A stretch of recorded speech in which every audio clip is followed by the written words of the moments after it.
Now students, on this problem here, you're going to see it's a lot more difficult than the previous problem here, okay?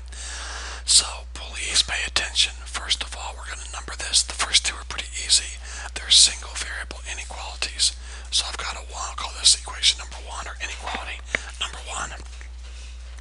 I have one variable, it's an x, so I know I have a vertical line, and it's going to be a solid line, okay? So I'm going to go to x at 0 and put a vertical line. So actually, I'm going to make it really, really dark. This vertical line is going to lie right on top of the y-axis. Okay, there we go. Now, we're going to move to the axis greater than 0, so we're going to shade to the right. Not too difficult. The first two inequalities are pretty simple. Okay, so here we go. We're going to call this line number 2. I have y all by itself, no x. I'm going to have a horizontal line. There's an equal sign here, so I'm going to have a solid line, okay? So I'm going to go to 0 and draw my horizontal line. So this line is going to fall right on top of the x-axis. Okay. There we go. We'll call this line number 2. And its y is greater than 0. There we go. Now let's go to the next inequality. Now it's getting a little more difficult, okay? Now, on this inequality here, notice I have two variables, x and y. So I know I'm going to have a slanted line, okay? Also, it's going to be solid because I have an equal sign right here. Now, I've taught you this and taught you this, so please listen.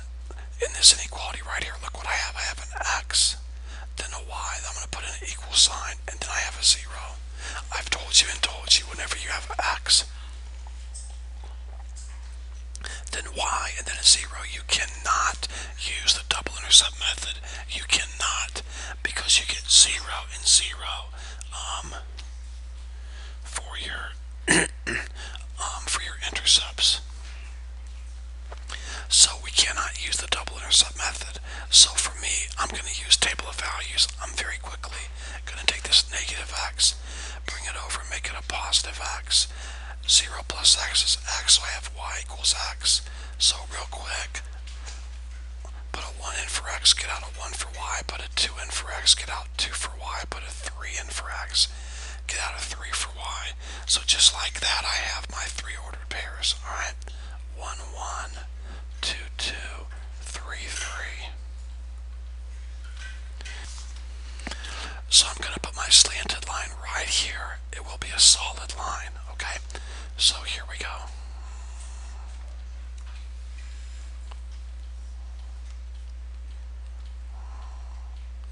And not perfect, but it's getting there.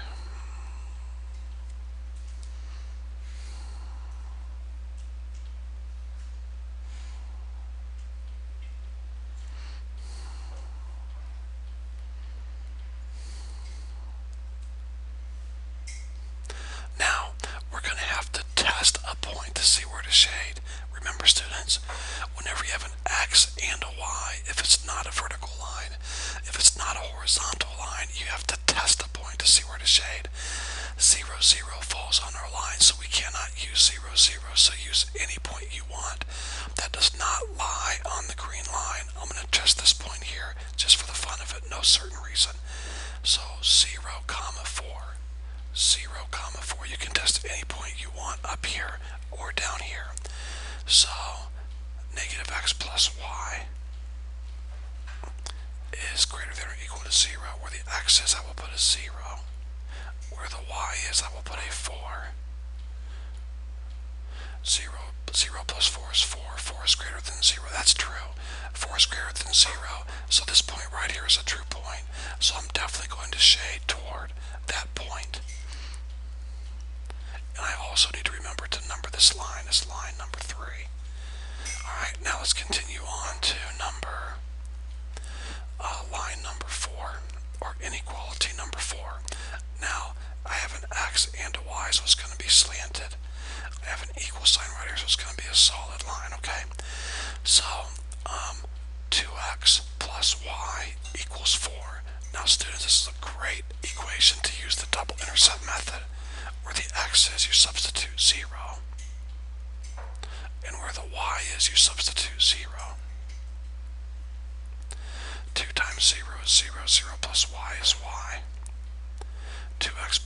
0 is 2x. Divide both sides by 2 and x equals 4 or 2.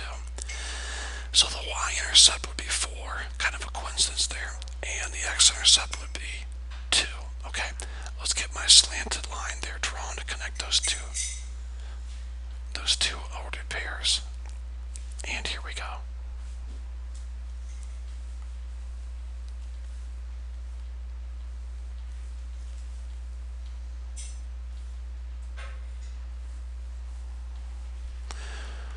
Now, it is a slanted line, students, so I am going to have to test a point to see where to shade. Thankfully, I can use 0, 0 because 0, 0 does not lie on the blue line. And by the way, let's label that number 4. Okay, so I can test 0, 0 if I want to, and I do want to. So here we go. 2x plus y is greater than or equal to 4. Put a 0 in for x. 2 times 0 is 0. Plus 0 is greater than 4. 0 plus 0 is 0. 0 is greater than 4. That's false. 0 is not greater than 4. So on the blue line, I'm going to shade away from 0, 0. Okay? Now next, I'm going to go back to the color of black. I'll call this line number 5 here. And there is an x and a y, so it will be slanted, and it will be solid because there is an equal sign here. Now, I'm going to use the double intercept method. Where the x is, I'm going to substitute 0. And where the y is, I'm going to substitute 0. 2 times 0 is 0. 0 plus y is y. Y equals 13. 2x plus 0 is 2x. 2x equals 13. Divide both sides by 2. And x equals 6.5. So on the y-axis, I will go to 13. So I better make this y-axis a little longer here, okay? So let's go ahead and erase this number 1 for a second. And let's make this line here a little longer. So there's line number 1. We shade to the right.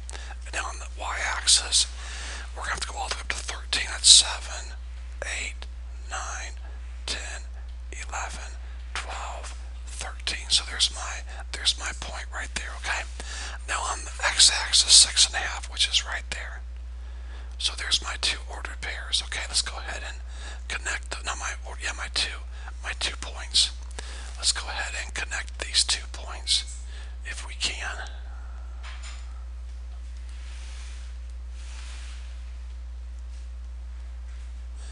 And there we go, pretty good. Alright, now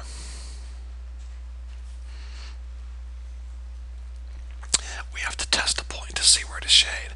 Obviously 0, 0 does not lie on the black line, so I'm going to test the 0, 0 to see where to shade. Okay, so where the x is, I will substitute a 0. Where the y is, I will substitute a 0. 2 times 0, 0, 0 plus 0, 0, 0 is less than 13. That is true. 0 is less than 13. So I have to shade below this. I better remember that line 5 real quick. There we go. I've got to shade below this line right here. So I know I've got to stay completely. What I'm going to do now, students, is find the area of shading that agrees with all of my stuff. Okay?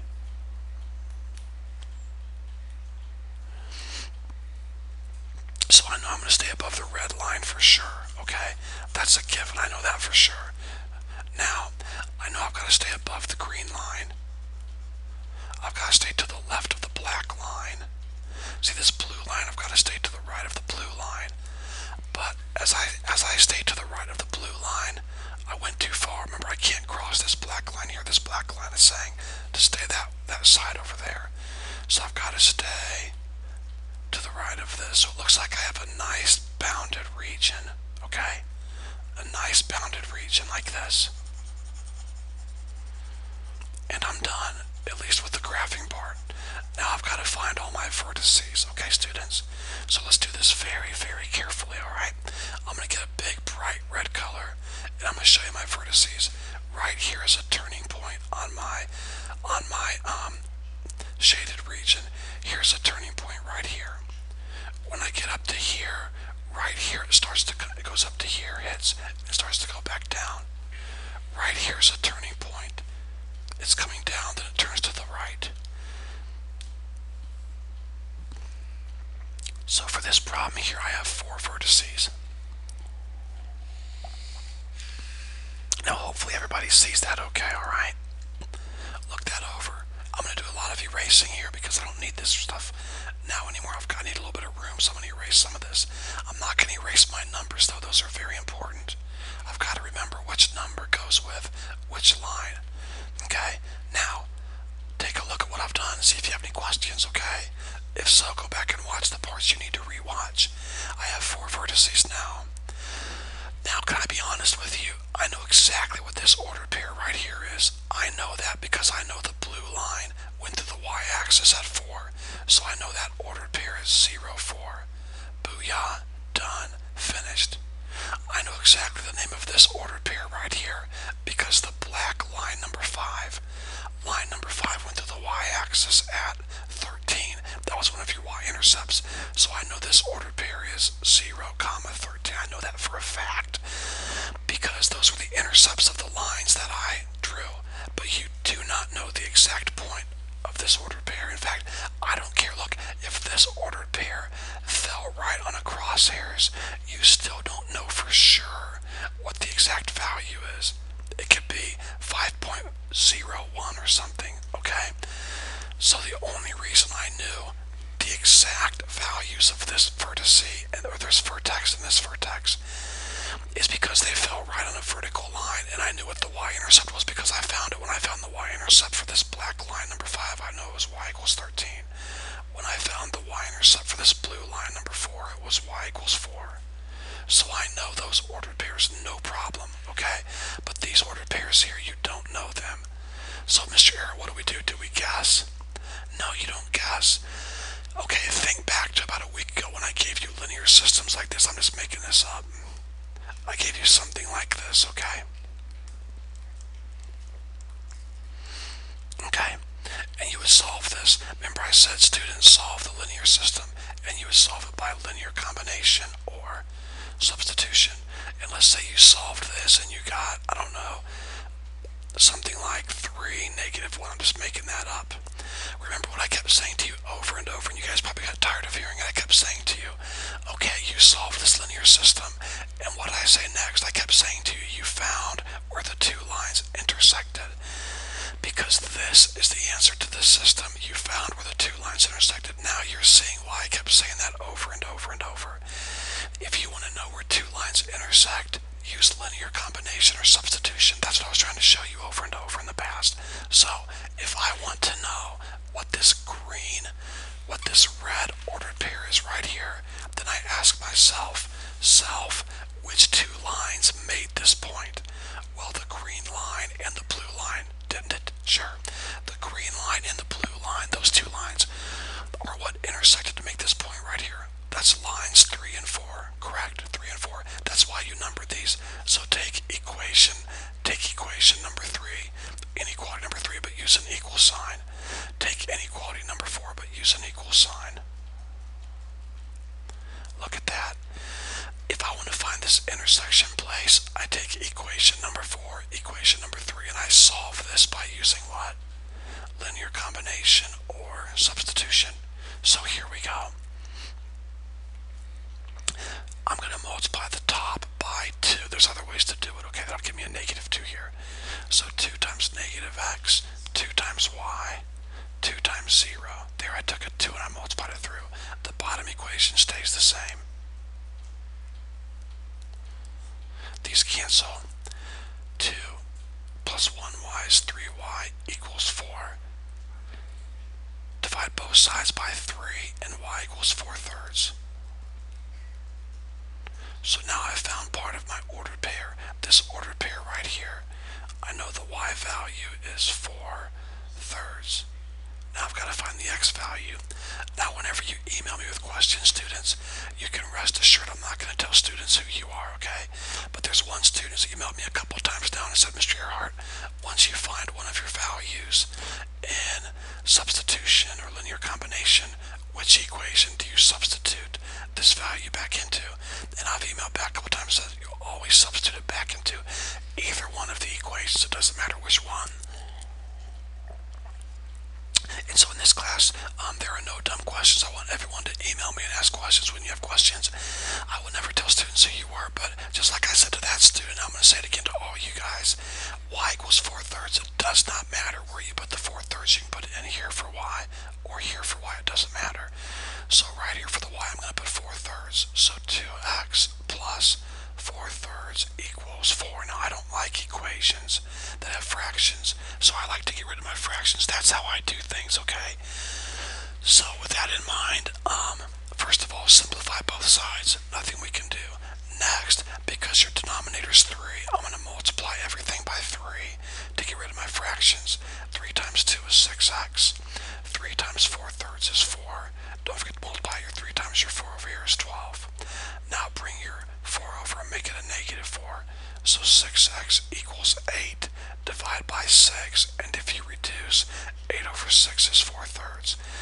So x is also 4/3. So this vertex is 4/3 comma 4/3. Man, guys, I warned you. These problems are tough, okay? So now I've got to do the same thing again to find this ordered pair. I have a green slanted line and a black slanted line. Lines 3 and 5. Lines 3 and 5 make this ordered pair. So take your inequality number 3, use an equal sign. Take your inequality number 5, use an equal sign. And we're going to solve this. So here we go. I'm going to multiply. You can use linear combination or substitution. I'm going to multiply this by 2 very quickly. I get a negative 2x. A positive 2y equals 0. Your bottom equation stays the same. Your 2x's cancel. 2y plus 1y is 3y. 0 plus 13 is 13. Divide both sides by 3, and y equals 13 over 3. So I know my y value to this ordered pair. It's 13/3. Okay? Now I've got to take that and substitute it in for x and find my x value, okay? So let's do that quickly. Here we go. Here's my y. I'm going to substitute 13/3. So 2x positive 13/3 equals 13. Okay? Now, I don't like fractions, so for me, I'm going to multiply the entire equation by 3 very quickly to get rid of my fractions. 3 times 2 is 6. 3 times 13 over 3 is 13. 3 times 13 is 39. Bring your 13 over and make it a negative 13. And we're left with 6x equals 26. Divide both sides by 6, and you will get x equals 26 over 6, or if you reduce it, 13 over 3. So your x value is 13 over 3. That's a coincidence that keeps happening, okay? So your ordered pair is 13 over 3. Now, do I have the values of all 4 vertices? Yes, I do. Here they are. 1, 2, 3, 4. Okay. So I am now ready to finally finish this problem. Take these 4 ordered pairs, substitute them into this function here, and get out my values. Okay. So here we go. I'm going to erase. Now hopefully, guys, you've got all this written down. I'm going to erase a lot of stuff here, okay? So one ordered pair is 0, 13. One ordered pair is 0, 4. One ordered pair is 4/3, 4/3. And the other ordered pair is 13/3, 13/3. Okay, now I'm going to erase all of this so I have plenty of room to do my work. Okay, so hopefully you have all this written down already.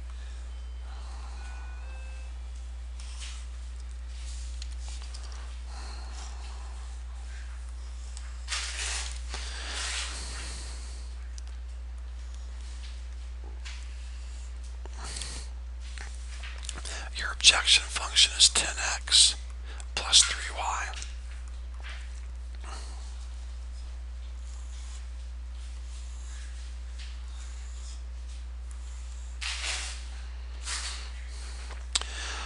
So where the x is, I'm going to substitute a 0. Where the y is, I'm going to substitute 13. and I will get 49, no 39. 10 times 0, 0, 3 times 13 is 39. 0 plus 39 is 39. Okay, now I'm going to substitute 0 and 4 in. So where the x is, I will substitute 0. Where the y is, I will substitute 4. And I'm going to get 12. 10 times 0, 0, 3 times 4 is 12, 0 plus 12 is 12. Now for the x, I'm going to substitute 4/3. And for the y, I'm going to substitute 4/3. Now students, if you cannot multiply fractions times whole numbers, that's fine, but I'm not going to show you how to do it. You know, this late in your high school career, use a calculator if you need to, but 10 times 4/3 would be 40 over 3 plus 3 times 4/3 is 4, okay? So if you take 40 over 3 plus 4, you will get 52 over 3.